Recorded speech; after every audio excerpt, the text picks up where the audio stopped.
आरक्षण उपवर्गीकरण रद्द, आरक्षण उपवर्गीकरण.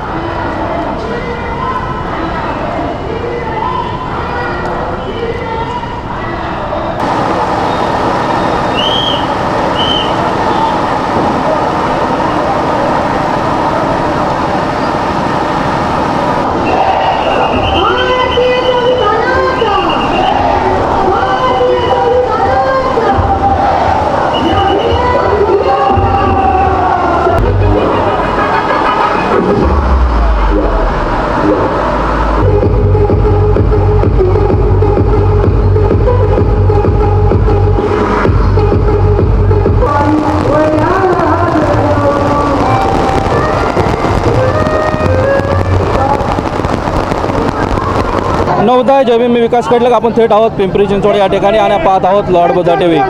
आज आपण आलोय पिंपरी चिंचवड शहरात आणि आपण पाहतोय की थेट या उपवर्गीकरणाच्या मोर्चाला लाखोचा समुदाय या ठिकाणी आलेला आहे आणि थेट या ठिकाणी आपण जे पाहतोय की सीमाताई सावळे आपल्यासोबत आहेत, नगरसेविका माझी. ताई, काय सांगाल? आरक्षण उपवर्गीकरणाचा हा जो घाट आहे, हा घाट आपण पाहतोय की अनेक दिवसापासून चालू आहे आणि आज थेट पिंपरी चिंचवड शहरामध्ये आपण मोर्चा काढताय, मोर्चामध्ये सहभागी होत आहे. ही जी समिती आहे, या समितीने गेल्या अनेक दिवसापासून या मोर्चाची तयारी केली. काय मागण्या आहेत या मोर्चामध्ये? कशा पद्धतीने तुमचा सहभाग आहे? मुळामध्ये शासनाने जो कडचा उपवर्गीकरणाचा जो घाट घातलेला आहे तोच मुळात चुकीचा आहे.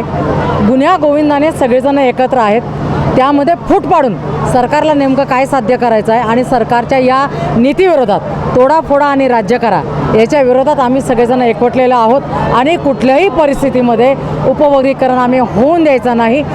हे संविधान जे आहे, ज्या संविधानकर्ते जे आहेत ते आमचा बाप आहे. आमच्या बापाने आम्हाला नक्की तेवढं शिकवलेलं आहे. एकत्र राहायचं असेल तरच आपली वज्रमुठी एक राहणार आहे आणि म्हणून या वर्गीकरणाला पूर्ण ताकदीनिशी आम्ही विरोध करतोय. कुठल्याही परिस्थितीत आम्हाला वर्गीकरण नको आहे. सोनकांबळे ताई देखील आपल्यासोबत आहेत. ताई, काय सांगाल की नक्की कशा पद्धतीने? कारण आपण पाहतोय की मुंबईचा मोर्चा झाला, मुंबईचा मोर्चा झाल्यानंतर अनेक ठिकाणी मोर्चा आहे. परत रिपब्लिकन पक्षाने देखील 27 तारखेला संपूर्ण महाराष्ट्रभर मोर्चाचं ऐलान केलं. काय मागण्या आहेत? कशा पद्धतीने वर्गीकरणाला विरोध आहे? खरं तर महाराष्ट्र सरकारने न्यायमूर्ती अनंत बदर समिती जे नियुक्त केली आणि त्याच्यानंतर नियुक्त केल्यानंतर बदर समितीचा अहवाल जो प्रसिद्ध करायला पाहिजे तो शासनाने केला नाही. ही शासनाची मोठी चूक आहे आणि अहवाल प्रसिद्ध न करता त्याबद्दलच्या हरकती मागवणं म्हणजे अंधारात गोळ्या मारण्यासारखं आहे. तरीही जवळजवळ 85,000 नागरिकांनी त्याच्या हरकती घेतलेल्या आहेत आणि जोपर्यंत हरकतींची सुनावणी होत नाही तोपर्यंत सरकारने याबाबत भूमिका घेऊ नये. खरं तर त्यामुळं हरकती या सगळ्या वाचल्या पाहिजेत, काय म्हणणं ऐकलं पाहिजे, बदर समितीचा अहवाल जाहीर झाला पाहिजे, सर्वांना तो समजला पाहिजे. हा एक मुद्दा आहे. दुसरा मुद्दा असा आहे की 13% विभागणी करणं म्हणजे जे गेली अनेक वर्ष जे शेकडो वर्ष जे लोक एकत्र राहतात, आज आपण जर पाहिलं एका घरामध्ये मातंग समाजाची सून असेल तर जावई चर्मकार समाजाचा आहे, अशी परिस्थिती आहे. अशा परिस्थितीत उपवर्गीकरण करणं जे समाजात फाटाफूट करणे असं आहे. आनंदात गुणागोविंदा राहणाऱ्या लोकांमध्ये भांडणं लावणं हा शासनाचा उद्देश आहे. त्या विरोधात आमचं भांडण आहे. हे उपवर्गीकरण रद्द झालं पाहिजे. तर ह्या उपवर्गीकरणाचा जो घाट आहे तो आपल्या पिंपरी चिंचवड शहरातूनच आपल्या पिंपरीचे सुपुत्र विधान परिषदेचे आमदार अमित गोरके यांनी उचलला. काय वाटतं तुम्हाला? त्यांनी हा मुद्दा उचलला तो योग्य पद्धतीचा आहे की अयोग्य? नाही, त्यांनी खरं तर मुद्दा उचलत असताना तुम्ही नियमानुसार ज्या पायऱ्या आहेत त्या तरी पार पाडल्या पाहिजे ना. अहवालच साधा तुम्ही जाहीर केला नाही आणि ती जी समिती केलेली आहे त्या समितीमध्ये किती जातीचे लोक आहेत? 59 जातीपैकी किती जातीचे लोक आहेत? हा मुद्दा आहे ना. तुम्ही सरकारचे प्रतिनिधी म्हणून ह्याचं स्पष्टीकरण आधी करा, मग पुढचं तुम्ही बोला. आणि कुठलाही लोकप्रतिनिधी एका जातीचं भांडवल करू शकत नाही, त्याने ते करू नये आमची विनंती आहे. नक्कीच आपण पाहतोय की या ठिकाणी आज मोर्चा काढताय. काय मोर्चा तुमच्या मागण्या आहेत? म्हणणं एवढंच सरकारला आरक्षण तर 2 वर्ष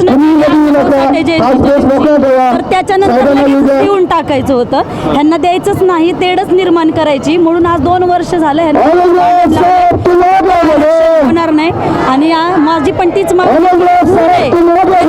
13% सगळे गुन्हा गोविंदाने नांदतोय करतोय ते 4%मध्ये 2% की आपण सर्व 13% खूप आनंदाने राहू आणि आनंदाने गुणाने खाऊ. नक्कीच आपण पाहतो अनेक मुद्दे आहेत, अनेक गोष्टी आहेत, आपण सर्वांशी बोलणार आहोत. या ठिकाणी आनंदराज आंबेडकर साहेबांचं आगमन देखील या ठिकाणी झालं. आपण थेट त्यांच्याकडे जाऊयात आणि थेट पाहूयात. हे अनेक पद्धतीने आपण तिकडे हे करूयात आणि सर्वांचे थेट संवाद साधूयात. थेट संवाद साधत असताना आपण पाहणार आहोत आनंदराज आंबेडकर या ठिकाणी आलेले आहेत.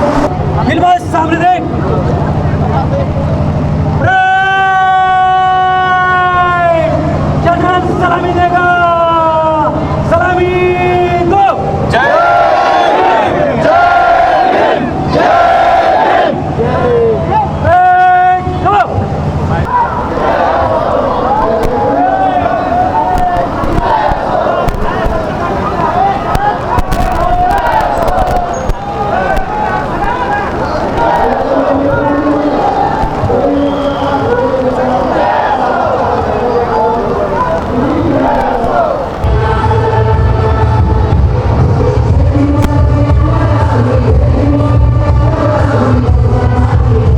जय चल मागं मागं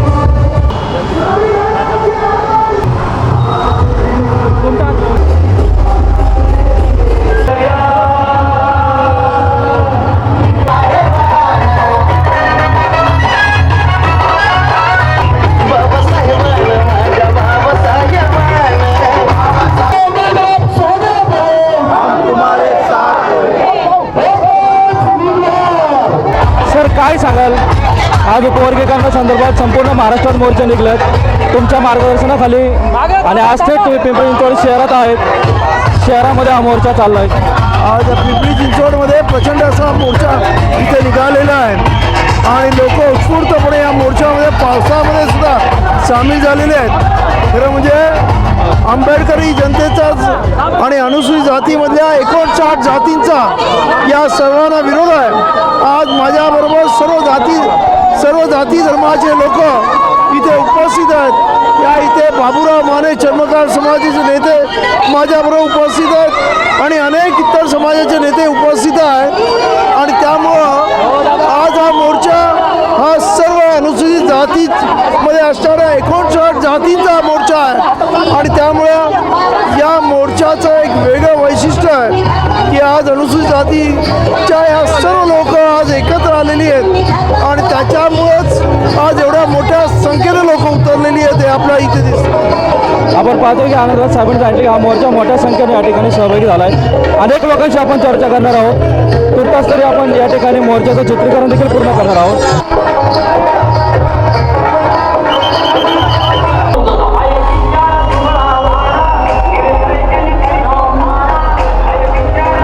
आनंदराज साहेबांच्या नेतृत्वामध्ये महारांनी बाजी पलटवली. 58 आज 59 जाती सरकारच्या विरोधात आहेत. 59 जाती सरकारच्या विरोधात आहेत आणि आपण सांगायलोत आम्हाला वर्गीकरण नको आहे. काही आमच्यातले नेते म्हणत आहेत वर्गीकरण संख्येच्या अनुसार झालं पाहिजे. अरे जर संख्येच्या नुसार झालं महारांना 8.5% मिळेल, मातंगांना 2% मिळेल, संख्या आहे तेवढी. चर्मकार आणि ढोर बांधवांना 1.5% मिळेल आणि राहिलेल्या 55 जातीला फक्त 1% मिळेल, कारण संख्या आहे तेवढी. वर्गीकरण जर संख्येनुसार केलं तर 55 जातीचं नुकसान आहे. आज त्या 13% खेळत आहेत, त्यांचं नुकसान आहे.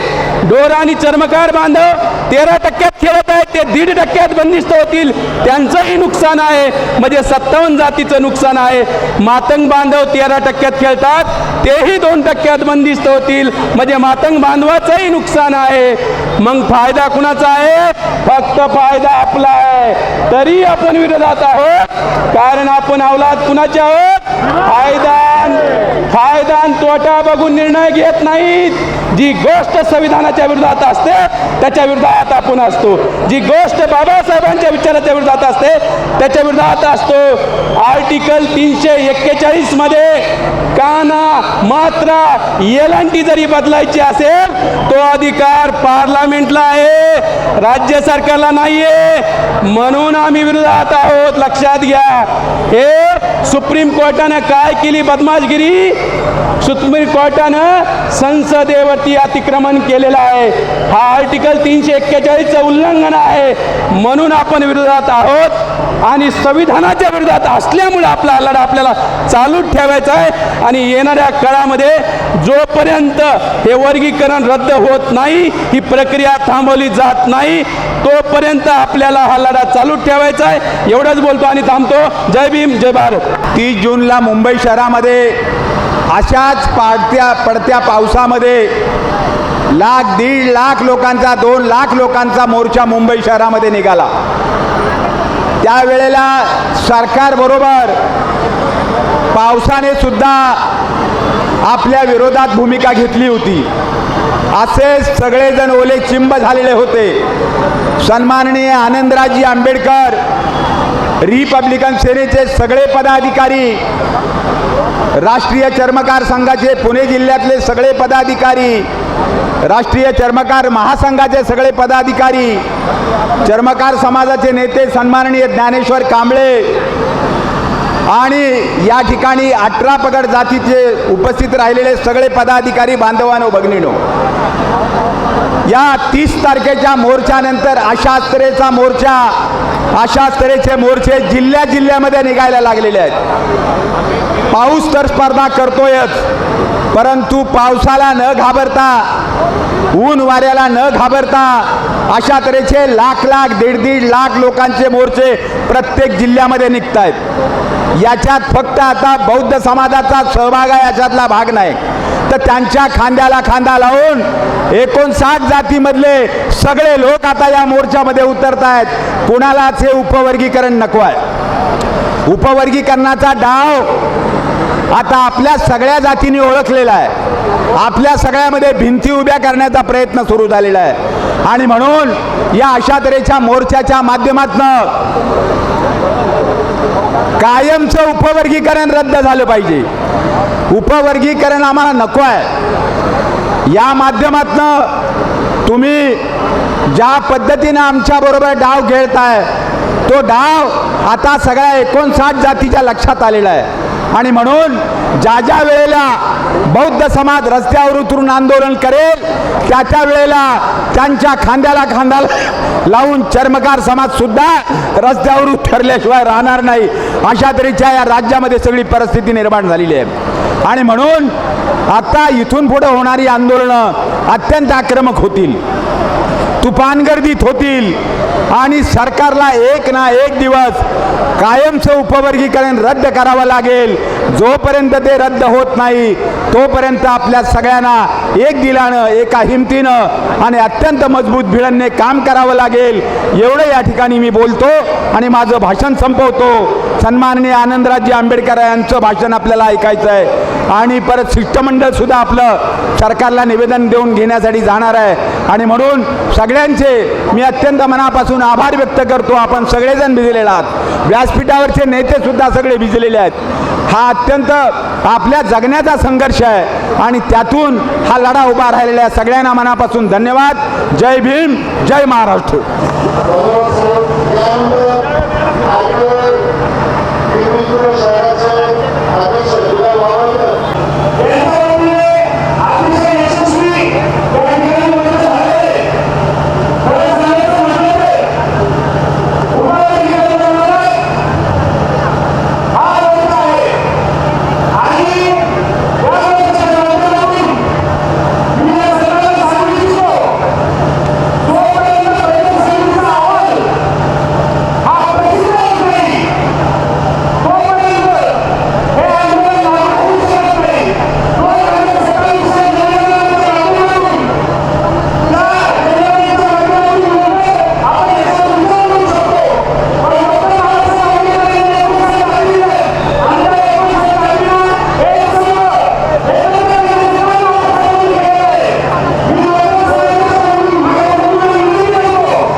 क्रांतिकारी जय भीम, जय जय जय जय जय भीम, जय जय जय जय जय भीम.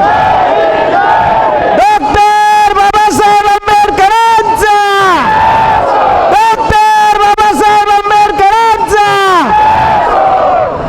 आज या विचारपीठावर अनेक पक्षाचे पदाधिकारी असतील, कार्यकर्ते असतील आणि या कार्यक्रमाचे जी समिती आहे त्यातल्या सर्व कार्यकर्ते पदाधिकारी सर्वांचे मी माफी मागतो, कारण की खूप लोकांना बोलायचं होतं आणि वेळेच्या नुसार कोणाला जास्त लोकांना बोलायला भेटलं नाही, त्याबद्दल त्यांची माफी मागतो. पण आज आपण सर्वजण खास करून इकडे उपस्थित राहिला त्याबद्दल तुमच्या सर्व लोकांचे पण आभार मानतो. आज आपण सर्व इकडच्या मनुवाद सरकारला दाखवून दिलंय की आमच्या बापाने आम्हाला जे आरक्षण दिलंय, जर त्याला तुम्ही हात लावण्याची जरी ताकद दाखवली तर तुम्हा एकेका भीम सैनिक हा तुम्हाला दाखवून देईल की आम्ही काय करू शकतो. इतक्या पावसात सुद्धा आपण सर्वजण इकडे आलात आणि या इकडच्या मनुवाद सरकारला दाखवून दिलं. आज कुठल्याही गल्लीतल्या पोराला विचारा, एक एक पोरगा फक्त आणि फक्त जय भीमचा नारा देतोय. आज गल्ली ते दिल्ली फक्त एकच नारा गुंजतोय, कारण की या बापाने जे काम केलंय ते कुठल्या जातीसाठी काम नाही केलंय, ते अख्ख्या देशासाठी काम केलंय. आज इकडच्या मनुवाद सरकार जे असेल त्यांना रात्रभर झोप लागत नाहीये, कारण की त्यांचे जे विचार होते की अख्खा देश हिंदुत्ववादी करायचा, आज तो कुठेतरी संपण्याच्या नादी लागलेला आहे. कारण की इकडचा एक एक विद्यार्थी असेल, इकडचा एक एक तरुण मुलगा असेल, इकडची एक एक तरुणी असेल, ते आज फक्त आणि फक्त डॉक्टर बाबासाहेब आंबेडकरांच्या नावाने चालत आहेत. आणि मी तुम्हा सर्वांना सांगतो, येणारा काळ हा डॉक्टर बाबासाहेब आंबेडकरांचाच असणार आहे. आज आपण 59 जातीचे लोक एकत्र आलोत. बाबासाहेबांनी आरक्षण दिलं होतं आपल्याला, आज आपण ते वाचवण्यासाठी रस्त्यावरती उतरलोय. येणाऱ्या काळामध्ये सुद्धा आपल्या सर्वांना एकसाथ लढाई लढायची आहे. अनेक लोक येतील, अनेक लोक जातील, पण तुम्हाला भरकटण्याचं काम करतील की हा मोठा की तो मोठा. पण आपल्याला डॉक्टर बाबासाहेब आंबेडकरांनी सांगितलंय, हा देश पहिला यायला पाहिजे, धर्म नंतर यायला पाहिजे. म्हणून मी जास्त वेळ न घेता तुम्ही सर्वजण इकडे भर पावसात उभे राहिलात त्याबद्दल तुमच्या सर्वांचे आभार मानतो. आणि हा कार्यक्रम आयोजन केला त्याबद्दल त्यांचे सुद्धा आभार मानतो. आणि डॉक्टर बाबासाहेब आंबेडकरांचा, डॉक्टर बाबासाहेब आंबेडकरांचा जय जय जय जय जय भीम, जय भीम. की आतापर्यंत मी जिथं जिथं गेलो त्या लातूर, जालना पाऊस नव्हता, त्या सर्व ठिकाणी मोर्चामध्ये पाऊस पडतो. हे काय आहे मला काही कळत नाही की भाऊ ना, निसर्गाचा सुद्धा आपल्याला आशीर्वाद मिळतो असं म्हटलं तर वावगं ठरणार नाही. आज खरं म्हणजे उपवर्गीकरण विरोधी आपला हा मोर्चा संपूर्ण महाराष्ट्र आपण पिंजून काढत आहोत. परभणीत झाला, लातूरला झाला, जालना झाला, मुंबईत तर न भूतो न भविष्यती असा झाला. त्याच्या पुढे सोलापूर आहे, धाराशिव आहे, पुण्याला सुद्धा होणार आहे.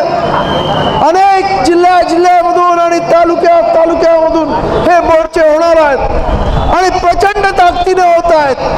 आज न भूतो न भविष्यती अशा पद्धतीनं अनुसूचित जातीमधल्या 59 जातींची अभेद्य अशी एकजूट आपण पाहत आहोत की भावना बाबासाहेबांनंतर पहिल्यांदाच अशा पद्धतीनं सर्व अनुसूचित जातीची मंडळी एका स्टेजवर येऊन बाबासाहेब आंबेडकरांच्या विचारावरती आपल्या हक्कांच्या रक्षणासाठी एकत्र आलेली आपण पाहतोय. हे खरं म्हणजे बाबासाहेब आंबेडकरांनी सर्वांनी केलेल्या कार्याचं फलित आहे हे लक्षात घ्या.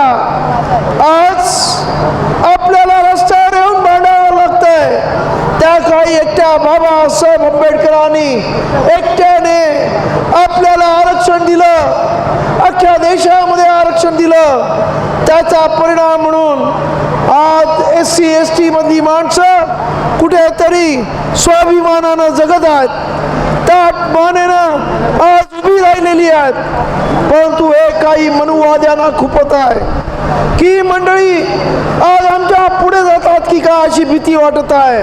आणि म्हणून ही मंडळी आपल्याला आपलं आरक्षण काढून घेण्यासाठी विविध क्लुप्त्या करत आहेत.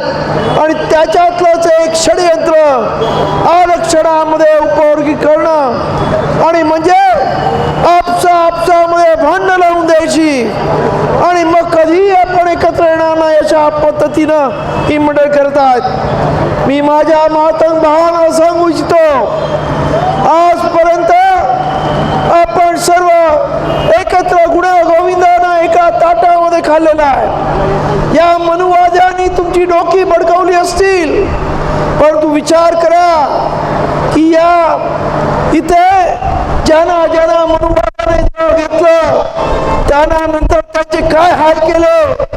इथे उद्धव ठाकरेंचं उदाहरण मी देतो. 2 जागा शहरात यांच्या पक्षाला त्यांनी सत्तेपर्यंत नेलं. आज त्यांचे काय हाल केले, उद्या तुमचे सुद्धा कुत्र्यासारखे हाल झाले तर मला आश्चर्य वाटणार नाही. आणि त्यामुळे उगाचच वाहत जाऊ नका. आज आपली जी अवैध एकजूट आहे ती एकजूट अशीच ठेवा जेणेकरून कोणाची माय आपल्यावरती अन्याय अत्याचार करणार नाही. नाही तर आपण पाहतोय की 1 महिन्यापूर्वीच एक दळवी नावाचा मातंगाचा पोरगा कामावरती एकाकडे होता.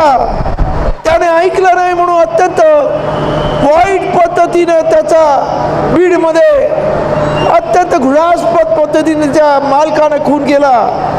एकही माणूस तुमचा गेला नाही. आंबेडकरी समाजाचे कार्यकर्ते, आमचे बीडचे जिल्हा अध्यक्ष वीर पुरुषोत्तम आणि इतर सर्व मंडळी गेली. आम्ही कोर्टात केस दाखल करायला लावली. त्याच्या बायकोशी मी स्वतः बोललो. तिला तिचं कच्चं असणार घर ताबडतोब तिकडे असणाऱ्या सोशल वेलफेअर डिपार्टमेंटच्या अधिकाऱ्याशी चर्चा करून ताबडतोब घरकुल पास करून दिलं. 4.25 लाख रुपये पास करून दिले. एकही तुमचा नेता तेव्हा असं बॉम्ब बोलणारा आला नाही. ही परिस्थिती आहे. आपण एकत्र राहिलो तर इथे आपण टिकू, नाहीतर आपल्याला हे एकेकाला कोपऱ्यात घेऊन परत एकदा गुलामगिरीमध्ये टाकतील हे लक्षात घ्या. आणि त्यासाठी आपल्या सर्वांची एकजूट ही अत्यंत महत्वाची आहे. आपल्या या इथं आज आमचे मुख्यमंत्री म्हणतात की मी काय करू, सुप्रीम कोर्टाने निर्णय दिला आहे. हे बघा, सुप्रीम कोर्टाला जो निर्णय दिला आहे आम्हाला सुद्धा वाचता येतो. त्यांनी ते ऐच्छिक ठरवलेलं आहे. ज्या सरकारांना करायचं असेल त्यांनी करावं, सर्वांनी करायलाच पाहिजे असं काही आदेश दिला नाही.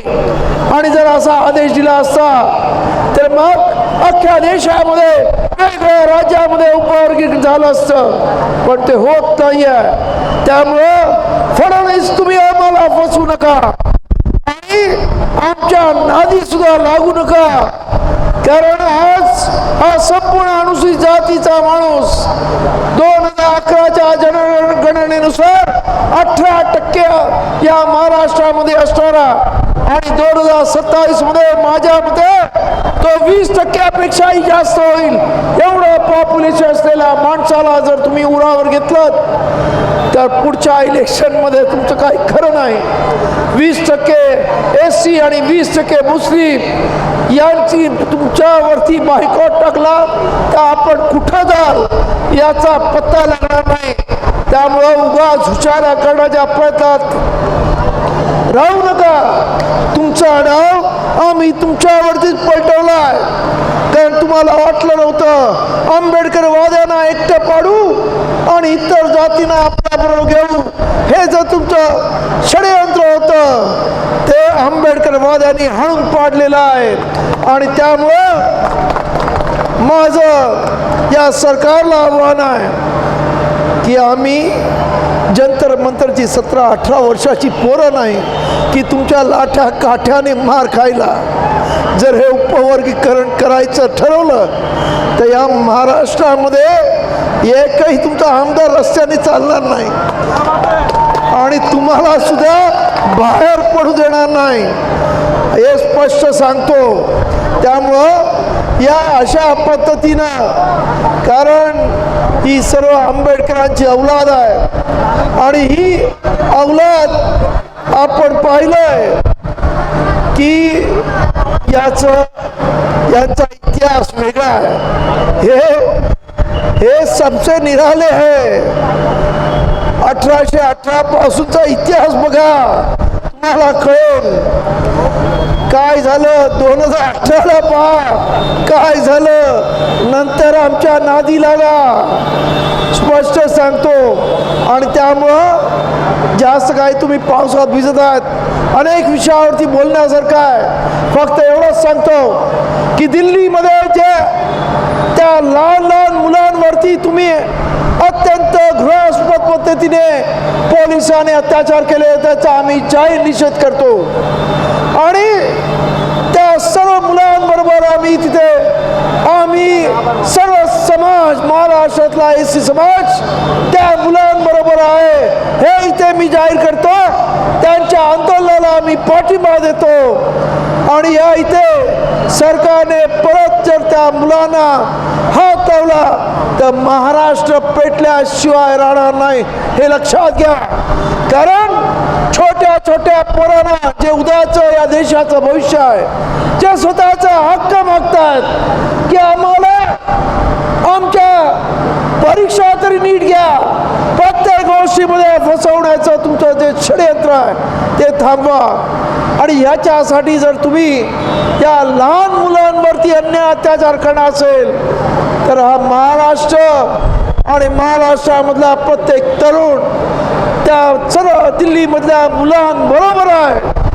गरज लागली तर या महाराष्ट्रामधून लाखो पोरं आम्ही दिल्लीला पाठवल्याशिवाय राहणार नाही. त्यामुळे भारत सरकारने सुद्धा या बाबतीमध्ये ताबडतोबीने निर्णय घ्यावा आणि त्या मुलांना न्याय द्यावा. आतापर्यंत 110 वेळा यांचं सरकार आल्यापासून पेपर फुटलेले आहेत, वेगवेगळ्या परीक्षांचे पेपर फुटलेले आहेत. ही काय मजा झाली? तुम्ही कोणासाठी पेपर फोडता? तुमच्या असणाऱ्या लोकांना पेपर देता आणि त्यांच्या पोरांना पुढे आणण्यासाठी तुम्ही खोटे नाटे धंदे करता आणि त्याच्यामुळेच तुम्ही त्या शिक्षण मंत्र्याला काढत नाही आहात. कारण तुमचे असणारे कार्यकर्ते, इतर तुमच्या संघटनांचे कार्यकर्ते त्यांच्या पोरांना डॉक्टर, इंजिनियर बनवायचं आहे, इतरांची हा जो प्रयत्न तुम्ही करताय तो आता इकडचं भारतातली सारी जनता आता जागृत झालेली आहे. आता तुमचे असणारे अंधभक्त सुद्धा आता त्यांना सुद्धा समजलेलं आहे की या इथे फक्त आम्हाला मूर्ख बनवण्याचा हा धंदा इथे चालू होता. त्यामुळं भारत सरकारला सुद्धा माझं सांगणं आहे, मुलांच्या मागण्या मान्य करा आणि ताबडतोबीनं त्या धर्मेंद्र प्रधानला शिक्षण मंत्री पदावरून हाकलून द्या, ही सुद्धा आमची मागणी आहे. आणि त्याचबरोबर या उपवर्गीकरणाला विरोध आहे. जर आमचं एक संघ एक दिलाने आम्ही राहत आहोत, अत्यंत चांगल्या पद्धतीने गुण्या गोविंदाने हा महाराष्ट्रामधला एसटी समाज एकत्र आहे. मी बाबासाहेब आंबेडकरांनी जे सांगितलेलं आहे की हा एसटी समाज हा काही अनुसूचित जाती नाही, तर बाबासाहेब आंबेडकरांनी त्याला डिप्रेस क्लास म्हटलेला आहे, म्हणजे एक दलित वर्ग अशा पद्धतीने ज्याला बाबासाहेबांनी संबोधलेला आहे. परंतु संविधानामध्ये फक्त त्याची नोंद अनुसूचित जाती म्हणून झालेली आहे. परंतु बाबासाहेबांच्या म्हणण्याप्रमाणे हा संपूर्ण एक वर्ग आहे अनुसूचित जाती हा एक वर्ग आहे आणि त्यांचे प्रश्न सारखे आहेत, त्यांच्यावरती झालेले अन्याय सारखे आहेत. फक्त त्यांच्या जाती हे त्यांच्या कामाप्रमाणे पडलेले आहेत. जो चामड्याशी निगडीत आहे त्याला चर्मकार म्हटलं जातं, जो ढोराशी निगडीत आहे ढोर समाज म्हटलं जायचं. अशा पद्धतीनं या डिप्रेस क्लास मधल्या लोकांना त्यांच्या कामावरून नावं पडली आहेत. ती काही वेगळ्या जाती नाही आहेत हे लक्षात घ्या.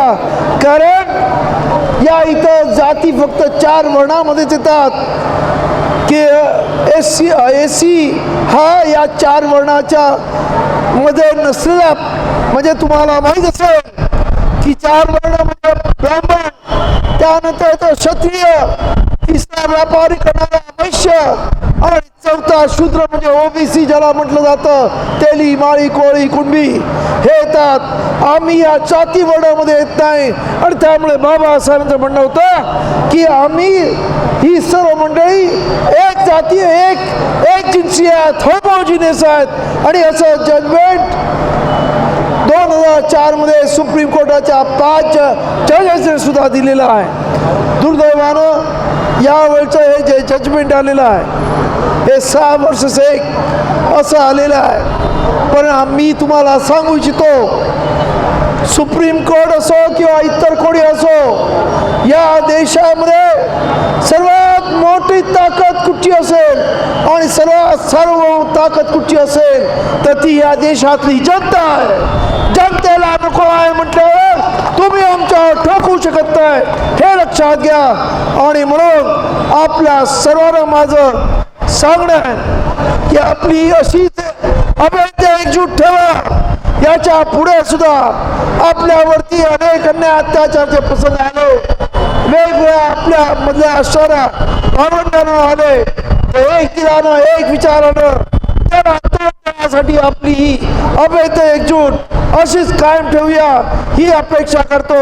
आणि आज एवढ्या मोठ्या संख्येनं आपण पिंपरी चिंचवड वासीय या पावसाची तमान बाळगता इथं आलात. या इकडे असणारे सर्व कार्यकर्ते माझ्याबरोबर आलेले, या चर्मकार समाजाचे बाबूराव माने, अनेक त्यांचे कार्यकर्ते इथे आहेत आणि सर्वच वेगवेगळ्या गटातटामधून असणाऱ्या आंबेडकरी चळवळीचे कार्यकर्ते, या सर्वांना मी धन्यवाद देतो की आपण सर्व एकजूट करून खऱ्या अर्थानं परत एकदा आंबेडकर चळवळीला एक दिशा आणि गतिमान करण्याचा प्रयत्न केला.